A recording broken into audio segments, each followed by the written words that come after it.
Hello, today I would like to give a review on a book called Running on Empty by Jonice Webb. I discovered it on Amazon and I'm not much of a reader, but it sounded so good. I did buy it and it's one of the few books I've read from beginning to end. I highly recommend it. I'm going to start this review with a review I read on Amazon. He writes, the child of CEN. The idea of CEN, childhood emotional neglect, is incredibly simple but profound in its consequences. As Dr. Webb says, the result of not having your feelings validated enough while growing up. And while this happens to all children at times, if it happens enough, it can lead to a child growing into an adult who's unaware of some or all of their feelings, except when strong enough to burst through overwhelmingly. Unable to differentiate feelings, if it all comes out as anxiety, anger, or shame. Sounds like it was a therapist that wrote this, I'm not sure. And unable to truly express their feelings. And feelings are, as she says, the most human, most vital part of you. So this can result in an overall feeling of emptiness. In other words, the feelings are there, but the disconnection is felt as a distressing numbness or distant pain. It is a revelation to read Dr. Webb's explanation of the many ways that childhood emotional neglect can occur and its profound, yet unnoticed effect on adult life. Okay, I would like to read to you some common themes about people who have been emotionally neglected that she writes about here. 1, feeling of emptiness. 2, counterdependence, meaning being too independent and not wanting to depend on anyone else. 3, unrealistic self-appraisal, usually unrealistic and being over hard on yourself. 4, no compassion for self, but plenty of compassion for others. 5, guilt and shame, what's wrong with me? 6, self-directed anger and self-blame. 7, the fatal flaw, meaning if people really knew me, they wouldn't like me. 8, difficulty nurturing self and others. 9, poor self-discipline, often overeating or overspending or substance abuse. And poor awareness and understanding of the emotions. She has a chapter that goes into different kinds of parents that can lead to this kind of emotional neglect. What she says about feelings of emptiness, she said people don't come to her saying, I feel empty, but it's just a general sense of something's lacking. Some people feel emotionally numb. It makes you feel set apart, disconnected, and feeling like you're not enjoying life as you should.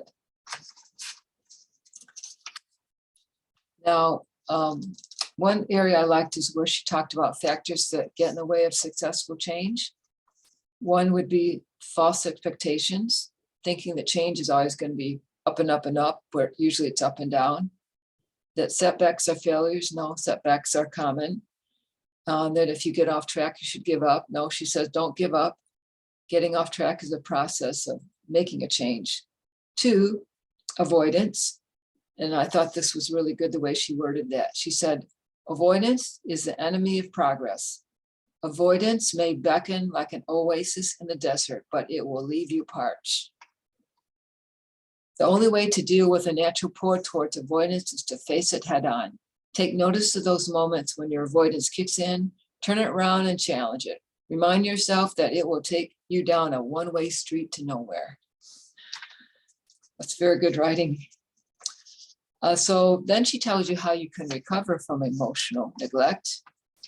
And the first part is about identifying your feelings, naming your feelings.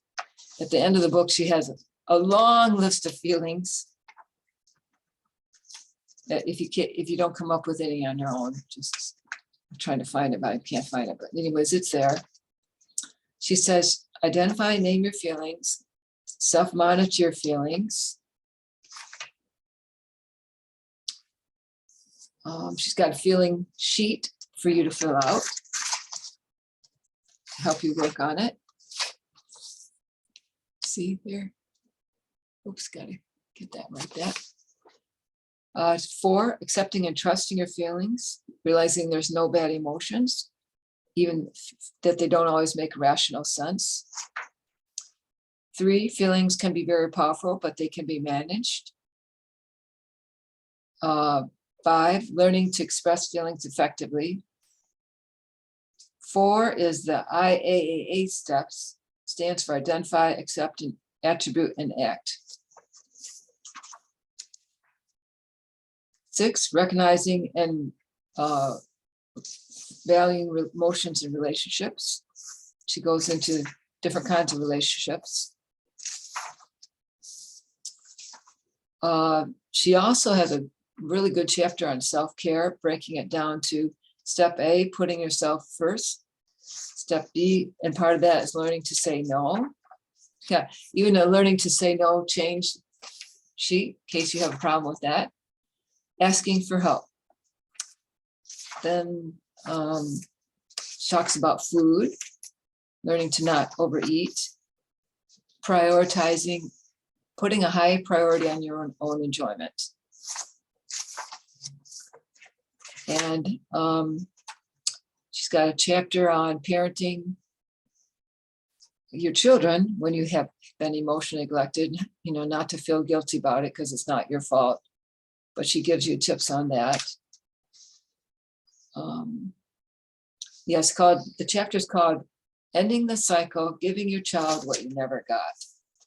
Letting go of parental guilt, realizing the changes of progress you've made so far, identifying your own specific parenting challenges. Here's the part I thought, emptiness versus filled with premium grade. Emptiness arises from not being filled up emotionally as a child.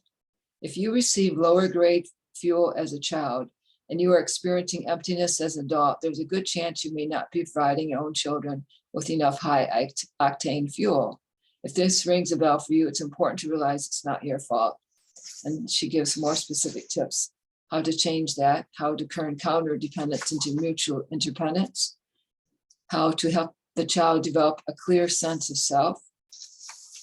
She said a parent can be with a child 24 hours a day, which isn't necessarily healthy, but doesn't mean that they're really paying attention. She said paying attention means noticing the child's natural likes and dislikes and strengths and weaknesses, remembering them and feeding them back helpfully to the child. This is how a child internalizes a religious sense of who she is or he is. No compassion for self versus compassion, having compassion for yourself and your child. Healthy helping your child have healthy self-acceptance. Changing the feeling of fatal flaw to feeling likable and lovable and helping your child feel that way.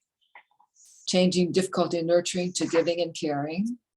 Changing poor discipline into being in control. And changing lack of awareness of feelings into being emotionally aware. She also has a chapter for the therapist, which I found helpful. Here's the long list of feeling words. There's a couple pages of them. And also I wanted to tell you that I found a couple YouTube videos where someone interviewed her that were very good. Let me share them with you.